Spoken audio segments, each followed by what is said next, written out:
Eslen, pra começar, você deixou pra trás a bebida, a farra, bebedeira Cigarro. e cigarro e você conseguiu se viciar em ler e estudar, é isso mesmo? Isso mesmo, cara.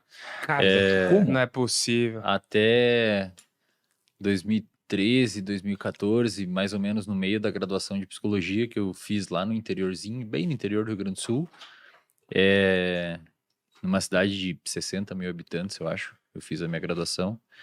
Eu fumava uma carteira de cigarro por dia e bebia bastante. E parte da graduação eu fumei cannabis também. E, cara, praticamente a minha vida era isso. Era fazer uso do álcool com função realmente de embriaguez, seja em festa, final de semana com os amigos, etc. Eu era muito sedentário,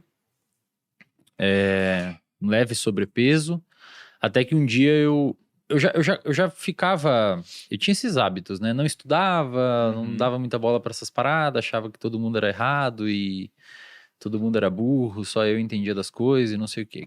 Perfil até relativamente comum de acadêmicos, né? Até que uma vez, cara, eu fui descer do ônibus pra ir pra casa e eu tinha que andar umas 2 quadras. E eu cheguei em casa muito ofegante e não tinha subida. Aí eu pensei, caramba, cara, eu não consegui andar 2 quadras sem ficar ofegante. E isso acabou me gerando um alerta. Eu, pô, mas, sei lá, mas tem que correr de um ladrão, se eu tenho que... Não tenho nem condicionamento minimamente pra sobreviver numa, sei lá, na selva. Se fosse no antepassado, eu seria excluído pela seleção natural das espécies. E ali eu comecei a ficar um pouco incomodado. E normalmente, Thiago, a mudança de hábito, as pessoas muitas vezes perguntam, pô, qual que foi a virada de chave? O que você fez ali que virou sua chave? Eu sempre falo que mudança de hábito, ela é uma coisa gradual. Você começa a mudar um hábito quando você começa a se incomodar com aquele comportamento, mesmo você continuando executando aquele comportamento outras vezes, até que em algum momento você tem, de fato, uma configuração contextual que faça você alterar o seu comportamento. Mas não é uma virada de chave. Muita gente acha que é uma virada de chave, por isso começa a academia e uma dieta na segunda-feira e quinta-feira já não consegue mais manter. Porque não é uma virada de chave e não dá para tratar como uma virada de chave. A virada de chave ela é muito lenta e começou aí. Lá atrás, quando eu começava a ficar incomodado com isso, mas continuava. Continuava bebendo, continuava fumando, continuava não sei o quê. Não estudava nada, não pensava em futuro e nada disso. Aí eu comecei acompanhar muitas pessoas que praticavam corrida. E eu comecei a me arriscar na corrida. Então, comecei a correr bem gradualmente, dava uma corridinha, caminhava, corridinha barra caminhar. Tipo, corria assim, 1 quadra, caminhava 2, corria 1, caminhava 2. Sempre no mesmo percurso. Até que chegou um momento eu comecei a correr o percurso inteiro, porque eu fui ganhando uma resistência cardiovascular, cardiorrespiratória. E quando eu comecei a ganhar essa resistência cardiorrespiratória, ou seja, eu comecei a formar ali o hábito da corrida, eu continuava fumando cigarro aos finais de semana e dia de semana, mas já havia diminuído um pouco. Até que em algum momento eu queria começar a pensar em construir uma estrutura de corrida para competir a nível amador mesmo, para tentar finalizar uma provinha de rua qualquer. E o cigarro estava me atrapalhando.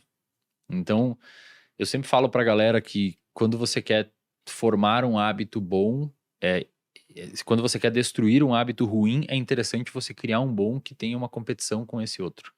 Então, por exemplo, o cigarro começou a atrapalhar a minha evolução na corrida. Então, eu comecei a ficar puto de fumar.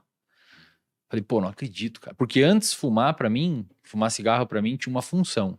Uma função social, os meus amigos fumavam, então na hora do café a gente fumava, na hora do intervalo da aula a gente fumava, trocava uma ideia. Era uma função social para interagir com aquele ambiente, com aquele contexto. Então o cigarro tinha uma função legal na minha vida. E eu sempre falo, a gente pode falar depois se vocês quiserem sobre isso, mas tem uma máxima na psicologia comportamental que é todo comportamento tem uma função. Você não se comporta sem função. Você tem uma função para tudo, tem uma função.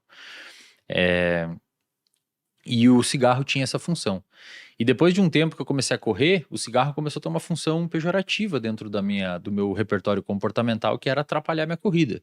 Então, mesmo eu perpetuando aquele comportamento de fumar por conta de circuitos cerebrais que haviam sido formados pelo próprio poder aditivo da nicotina, eu começava a ficar irritado de fumar. É mais ou menos quem desliza na dieta feio no final de semana e fica triste depois. Você desliza na dieta por conta do seu comportamento ser condicionado para aquilo muitas vezes, ou pela disponibilidade do alimento, ou pela sua história de interação com o alimento, etc. Mas você fica triste muitas vezes depois. E a corrida começou a deixar o hábito do cigarro cada vez mais desinteressante para mim. Até que um momento eu comecei a fumar só final de semana, até que outro momento eu comecei a fumar só quando eu via 1 ou 2 amigos, até que um momento eu percebi, cara, eu sempre tô fumando quando eu saio com aquela galera. É sempre quando eu saio com aquela galera que dá vontade de fumar. Então eu parei de sair com aquela galera. E hoje a gente sabe que o vício, de uma maneira geral, é extraordinariamente contextual. Muito. Tanto é que a internação, que seria o passo mais extremo de um tratamento com um adicto, é nada mais, nada menos do que remover o sujeito do contexto e evitar contato com ambientes onde ele usava droga. Então, hoje a gente tem isso muito claro nos estudos de neurociência, que vício, de uma maneira geral, é muito contextual. Se você quer parar de beber, não vá ao bar, não saia com as pessoas que você sempre bebeu. Se você quer parar de fumar, o cigarro é o pior, e eu sempre digo que o cigarro é o pior vício de tratar, porque diferente de álcool e outras drogas, o cigarro ele infecta a vida. Você fuma no carro, fuma no intervalo do trabalho, fuma antes de dormir, fuma ao acordar, fuma no café. Bebida é diferente, você bebe em lugares específicos, então é mais fácil isolar aquelas variáveis. Cigarro, ele infecta a sua vida, é muito difícil. Mas a corrida foi meio que fez essa mudança de hábito, cara. Agora, a gente tem muitos hábitos ruins na nossa vida, né? E você tinha um hábito muito ruim e você conseguiu colocar um bom no lugar. E você falou que muitas vezes o que começa a dar esse gatilho, né, de começar aos poucos a ter essa motivação de mudar um hábito, de deixar um hábito ruim, é o próprio incômodo que é gerado pela consequência de fazer algo consecutivamente que vai te prejudicar de alguma forma. Só que eu não acredito que seja difícil para as pessoas identificarem, na grande maioria das vezes, o que é um hábito ruim, e ainda assim elas sofrem, elas gostariam de não ter um hábito ruim, mas conseguem ter uma função sempre, né, em algum hábito, de alguma forma, né, ter uma recompensa, geralmente em algum hábito. Eu queria te perguntar, o que diferencia, qual que é a linha tênue entre uma pessoa que consegue trocar um hábito ruim por um bom, como foi o seu caso, e uma pessoa, às vezes, como que o Lucão acabou de falar, que eu queria fazer isso e eu não consigo. Assim, o que diferencia alguém que consegue e alguém que não consegue? Olha, Thiago, essa pergunta demandaria alguns bons minutos de explicação, mas assim, tentando não ser prolixo, primeiro, você precisa, antes de mais nada, estabelecer um terreno fisiológico, se eu posso chamar assim, que permita a alteração do hábito. Vou dar um exemplo.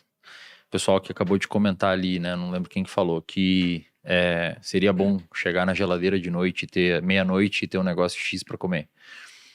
A primeira coisa que você tem que fazer para tentar ter uma alteração comportamental a nível habitual significativa é ter ciclo circadiano regulado. Então, se você dorme errado, é mais ou menos tipo você querer andar com o carro com o pneu furado. Já saiu ruim. Inclusive na clínica BeHealth que a gente tem, a primeira intervenção que a gente faz com todos os pacientes é ajustar o sono do paciente. Mas o que é dormir certo? Pelo menos de 7 a 9 horas por noite. 7 e 9? 7 a 9, isso. Alguns sortudos têm uma alteração genética que permite eles dormirem 6 a 6 horas e meia, mas é relativamente rara essa alteração, e se você está pensando que tem em casa, provavelmente você não tem.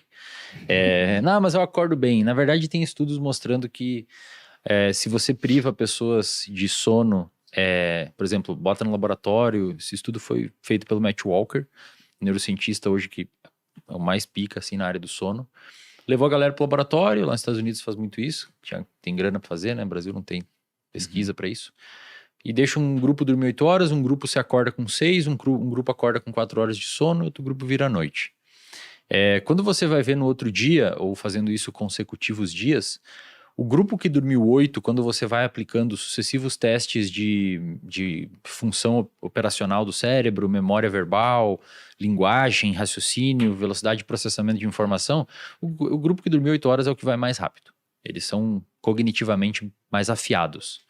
O grupo que dormiu 6 é um pouco pior, o que dormiu 4 é pior, e o que virou à noite é uma desgraça. E quando você aplica um teste de percepção subjetiva de cansaço, ou seja, você pergunta, Thiago, como é que você tá aí, cara, depois dessas noites dormindo 6 horas? O grupo que dormiu 6 horas responde que tá tão bem quanto o grupo que dormiu 8. Mas quando você vai mensurar objetivamente a função cognitiva, eles estão pior. Ou seja, em outras palavras, você fala, não, eu tô bem, mas quando a gente vai avaliar, você não... Entendi. né? Então, dormir bem 7 a 9 horas por noite, para a população em geral, Mas tem exceto crianças, tá? Criança dorme mais mesmo. Mas tem a gente falou aqui que tem um período, 7 a 9 horas, mas tem assim, cara, porque tem aquela galera que fala assim, eu sou um cara noturno. Não tem... Tem as Não existe, tem essas paradas assim. Não existe Não, mas humano... não tem uma galera que funciona melhor de manhã. uma galera Sou que funciona criativo melhor de às noite, 3 da manhã. Não. É o Batman.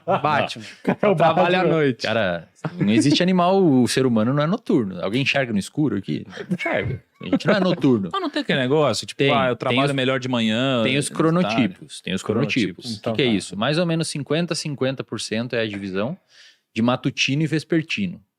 Matutino é tipo eu durmo 9h40 da noite e 9h40, 10 horas da noite eu durmo e acordo 5h30, 6 horas. Naturalmente, se deixar, meu cronotipo é assim. E outras pessoas são vespertinas. Tendem a dormir 10h30, 11, 11h30 e acordar 8, 8h30. Mais que isso não existe, tá? Mas eu acordo às 11, eu sou vespertino. Não, você tá errado, tá dormindo errado. Você o quê? Vagabundo, então? É. É vagabundo. Quando você